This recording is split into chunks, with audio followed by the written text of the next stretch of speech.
भगवान श्री कृष्ण जी कहते हैं कि अपने परम भक्तों जो हमेशा मेरा स्मरण या एक चित मन से मेरा पूजन करते हैं, मैं व्यक्तिगत रूप से उनके कल्याण का उत्तरदायित्व लेता हूँ। जन्म लेने वाले के लिए मृत्यु उतनी ही निश्चित है जितना कि मृत होने वाले के लिए जन्म लेना। इसलिए जो अपरिहार्य है उस पर शोक मत करो। श्री कृष्ण ने कहा है, अगर तुम्हें किसी ने दुखी किया है तो बुरा मत मानना। लोग उसी पेड़ पर पत्थर मारते हैं जिस पेड़ पर ज्यादा मीठे फल होते हैं। अंत काल में जो मनुष्य मेरा स्मरण करते हुए देह त्याग करता है वह मेरी शरण में आता है। इसलिए मनुष्य को चाहिए कि अंत काल में मेरा चिंतन करे।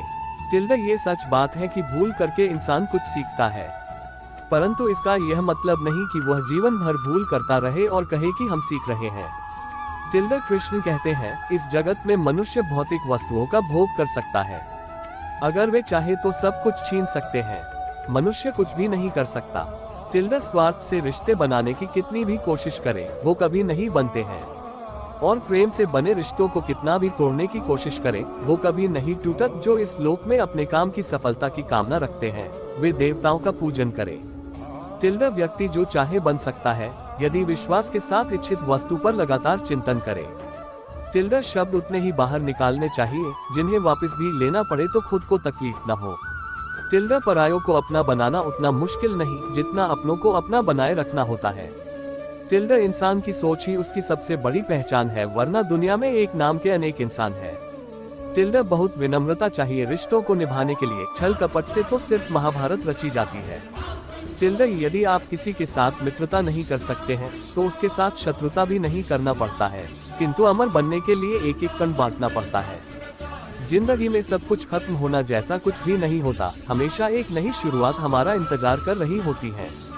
हे अर्जुन, मैं भूत, वर्तमान और भविष्य के सभी प्राणियों को जानता हूँ, किंतु वास्तविकता में कोई मुझे नहीं जानता। लोग कहते हैं अपनों के आगे झुक जाना चाहिए, किंतु सच बात तो यह है जो अपने होते हैं वह कभी झुकने नहीं देते। वह दिन मत दिखाना कान्हा कि हमें खुद पर गुरूर हो जाए, रखना अपने दिल में इस तरह की जीवन सफल हो जाए। वह जो सभी इच्छाएं त्याग देता है, मैं और मेरा की लालसा तथा भावना से मुक्त हो जाता है, उसे शांति प्राप्त होती है। हमेशा छोटी छोटी गलतियों से बचने की कोशिश किया करो, क्योंकि इंसान पहाड़ों से नहीं पत्थरों से ठोकर खाता है। शांति से भी दुखों का अंत हो जाता है और शांत चित्त मनुष्य की बुद्धि शीघ्र ही स्थिर होकर परमात्मा से युक्त हो जाती है। अपनी पीड़ा के लिए संसार को दोष मत दो, अपने मन को समझाओ, तुम्हारे मन का परिवर्तन ही तुम्हारे दुखों का अंत है। श्री कृष्ण कहते हैं, एक बार माफ करके अच्छे बन जाओ, पर दोबारा उसी इंसान पर भरोसा करके बेवकूफ कभी न बनो। इच्छा पूरी नहीं होती तो क्रोध बढ़ता है, और इच्छा पूरी होती है तो लोभ बढ़ता है। इसलिए जीवन की हर स्थिति में धैर्य बनाए रखना। अगर तुम अपना कल्याण चाहते हो तो सभी उपदेशों, सभी धर्मों को छोड़कर मेरी शरण में आ जाओ, मैं तुम्हें मुक्ति प्रदान करूंगा।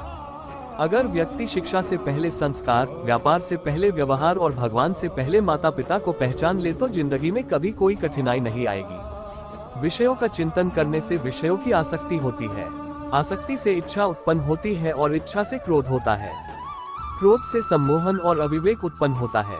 कृष्ण कहते हैं, जैसे प्राणी अपने पुराने कपड़ों उतार कर फेंक देता है, नए को धारण करता है, उसी प्रकार यह आत्मा पुराने शरीर से त्याग करके नया शरीर प्राप्त करती है। तुम उसके लिए शोक करते हो जो शोक करने के योग्य नहीं है, और फिर भी ज्ञान की बातें करते हो। बुद्धिमान व्यक्ति ना जीवित और ना ही मृत व्यक्ति के लिए शोक करते हैं। मन की गतिविधियों, होश, श्वास और भावनाओं के माध्यम से भगवान की शक्ति सदा तुम्हारे साथ है और लगातार तुम्हें बस एक साधन की तरह प्रयोग कर सभी कार्य कर रही है। हर किसी के अंदर अपनी ताकत और अपनी कमजोरी होती है। मछली जंगल में नहीं दौड़ सकती और शेर पानी में राजा नहीं बन सकता, इसलिए अहमियत सभी को देनी चाहिए। धर्म युद्ध में कोई भी व्यक्ति निष्पक्ष नहीं रह सकता है।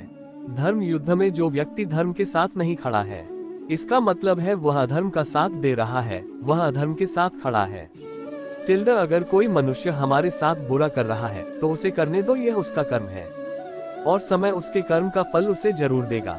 लेकिन हमें कभी भी किसी के साथ बुरा नहीं करना चाहिए, क्योंकि यही हमारा धर्म है।